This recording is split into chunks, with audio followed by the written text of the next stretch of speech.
পৃথিবীর বাইরে এমন একটা জায়গা আছে যেখানে মানুষ গেলে কয়েক সেকেন্ডেই সব শেষ হয়ে যাবে। জায়গাটা না ব্ল্যাক হোল না সূর্য, এর নাম শুনলে তুমি অবাক হবে। পৃথিবীর বাইরে সবচেয়ে ভয়ঙ্কর জায়গা হল শুক্র গ্রহ, মানে ভিনাস। দেখতে সুন্দর, কিন্তু ভেতরে একদম নরক। শুক্র গ্রহে তাপমাত্রা প্রায় 470 ডিগ্রি সেলসিয়াস। সেখানে বাতাসের চাপ এত বেশি যে পৃথিবীর সবচেয়ে গভীর সমুদ্রের চাপের চেয়েও ভয়ঙ্কর।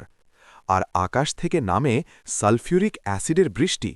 কোনো স্পেসক্রাফটও সেখানে কয়েক মিনিটের বেশি টিকে থাকতে পারে না। সবচেয়ে অবাক করার বিষয় জানো, শুক্র গ্রহের আকার পৃথিবীর প্রায় মতোই, মানে দেখতে পৃথিবীর ভাই, কিন্তু বাঁচার দিক থেকে সবচেয়ে ভয়ঙ্কর শত্রু। এটা আমাদের শেখায়, একটা গ্রহ দেখতে সুন্দর হলেই সেখানে জীবন সম্ভব না।